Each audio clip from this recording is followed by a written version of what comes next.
Hello, good afternoon, good morning, good evening, wherever you are, and thank you for joining me for another of our series of recordings reviewing metadata sharing via ODPi Egeria, the evolving standard for metadata exchange and federation. Today, we are featuring a configuration that takes advantage of one aspect of ODPi Egeria called Open Metadata Repository Services, or OMRS, with particular attention to the sharing of metadata between two instances of the InfoSphere Information Governance Catalog, or IGC, a leading governance platform. For us to really appreciate metadata sharing via OMRS, it helps to understand the concept of a cohort. At the end of this recording, I'll share links to ODPi Egeria, where you can find further details. But to help make things clear for this demonstration, a cohort is a collection of repositories sharing metadata in a peer-to-peer fashion. Once a metadata repository becomes a member of the cohort, it can share metadata with and receive metadata from any other member. In this enterprise example, we see a variety of repositories, each supporting a different community. The Chief Data Office, for example, might have a repository focused on information governance, while the applications that run the business have their own repositories. As OMRS compliant repositories, they are able to share metadata for the benefit of everyone in the organization. In our demonstration today, we will be looking at a fairly simplistic example where I will be loosely referring to this repository as OMRS1 and another repository as OMRS2. They all be both belonging to a common cohort, which is COCO cohort for short, for COCO Pharmaceuticals, a fictitious corporation that is profiled for many of the examples at the ODPi Egeria website. Let's take a closer look. In the demonstration that we are about to see, we will have two instances of IGC running.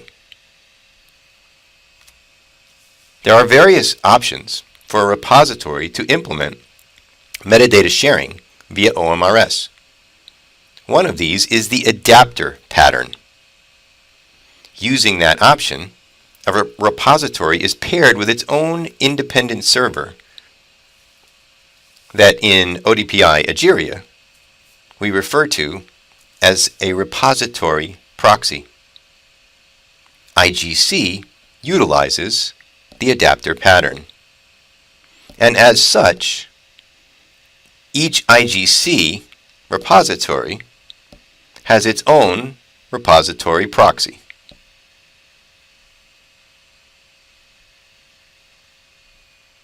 Which allows these IGC repositories to belong to a cohort with potentially many members. In our demonstration, we're going to dive in to a lot more detail on how metadata flows between these repositories, and we're going to see how a new asset created here, perhaps a table or a column, creates an event that is then recognized by that IGC's repository proxy and shared onto a common Kafka topic that's known to all of the repositories that are members of the cohort. The repository proxy for this instance of IGC recognizes that event, sees the metadata, and makes it available by putting it into the repository here. Remember earlier, we mentioned that the repositories act as peers. So when this repository creates a relationship between assets that are in that repository, or creates a new asset itself, it will, just like the first example, share that metadata event, which is recognized by its repository proxy, which puts it into the Kafka topic for all of the other members of the cohort, which in our example we will see is then picked up by this repository so that it can be shared. Let's get started. So, here are our two instances of IGC, and shown here in each corner, they're paired repository proxies. This one for OMRS 1,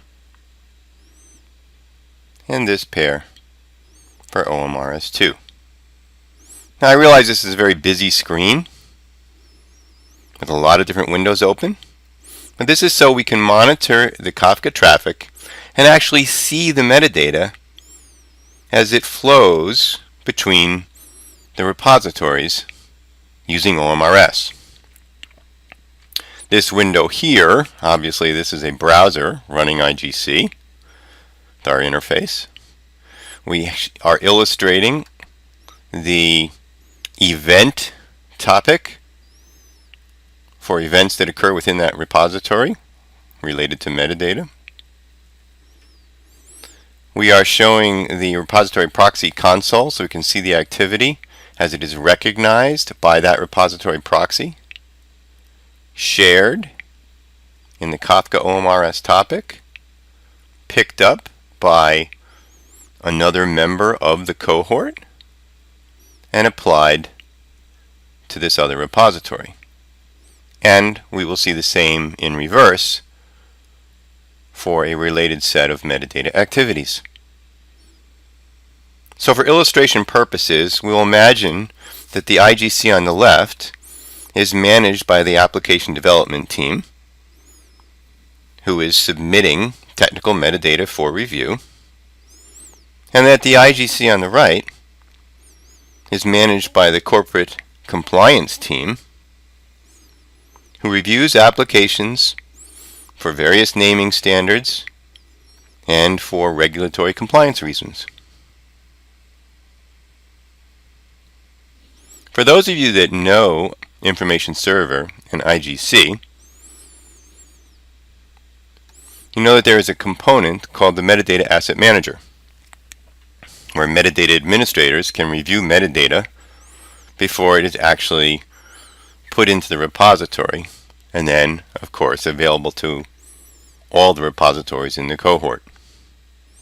So what we are looking at here is the opportunity to import a bunch of database tables. They're going to be coming into the system and then shared, as we said earlier, into the corporate repository. Well, let's look and see what kind of contents we have in these repositories right now.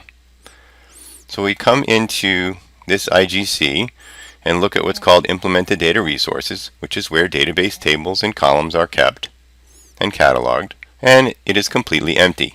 Nothing has been imported to this repository. If we go and look at the other instance of the Information Governance Catalog, we can see that it too is completely empty. No database tables have been imported. So the metadata administrator for the development repository is ready to share them. So when that person clicks share, we should see the metadata flowing between the repositories, with activity here local to that repository, activity here as that repository picks it up, and again all the way through to eventually being applied. Let's try it. It confirms, and now the sharing is occurring. Let's look for the activity.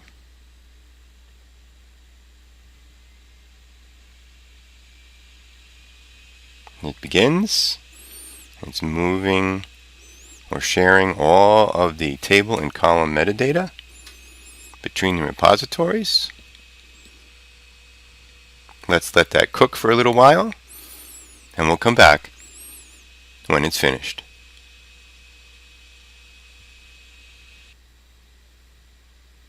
Okay, the import is now complete. Let's take a look and see what metadata was brought into the repository. So let's refresh over here at our original repository. We see now that there is a new host available, Cocoa Pharmaceutical Mobile, which represents the tables for the development team's new application. And we scroll down and we see that we have tables for patient, patient detail, trial summary, various information here, address information, patient ID, etc. Now let's go over to our corporate compliance repository. Let's refresh the screen and see if we have metadata. And indeed we do. So it's properly shared through OMRS. We have all that metadata available to us. So the corporate compliance team has glossary information that they are governing, and they are particularly interested in the confidentiality area for compliance, GDPR, etc. And they have 3 terms right now that they are utilizing: internal, public, and secret. But they decided they need something a little bit more generic. So they're going to add a business term to the environment. So we'll create a term. And they decided that they need a term called sensitive, so they can monitor all personal data in a slightly more generic fashion. So they're going to put it into the confidentiality category, and they'll give it a short description. Sensitive information identifies data in our organization that must be protected from unauthorized access. There's more details to that, but for our purposes here, that will be sufficient. The steward in the corporate compliance group is going to save and close, and when they do so, this should start the same events now in the opposite direction. Remember, we said that the repositories are peers, so the metadata sharing in this case is bidirectional.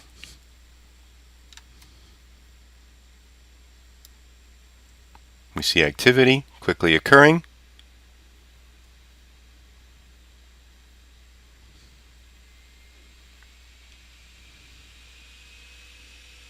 If we refresh the screen, we should now see that there are 4 terms in the confidentiality category. We see that there are. If we hover over it, we see our new definition. If we come over to the other repository, we do the same thing. Go to our confidentiality category, we see that there are 4 terms, and sensitive term has now been shared across. Of course, there's one more element of our governance and metadata sharing that becomes critical, and that is that the corporate compliance team believes strongly that the sensitive qualifier now needs to be applied to some of the new tables that the development team has shared for review. So they are going to now take a look at the different tables, and for the patient detail table, which contains account ID and address information, dosages, etc., emails, this entire table is considered sensitive, and so it will get special treatment for regulatory purposes, including GDPR. So they are going to now, as the stewards, edit the patient detail table, edit the metadata for that table, and they're going to apply the business concept called sensitive by using the assigned to terms relationship.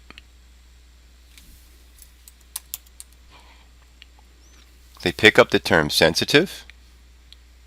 It is applied as an assigned asset, or assigned term in this case, to the asset patient detail table, and the steward clicks Save. We should now see that this relationship is shared between the repositories.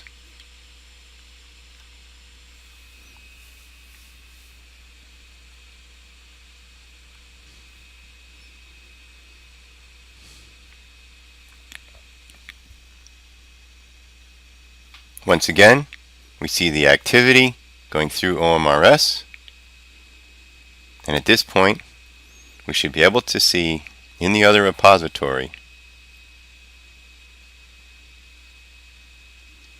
that the term sensitive now has an assigned asset, properly sharing the metadata between the repositories. So as we have seen, we have bidirectional metadata sharing that occurs between the repositories, facilitated by the repository proxies that make these repositories compliant with OMRS, sharing that metadata with all members of a cohort through Kafka OMRS topic, and applying it appropriately in both directions. Thank you.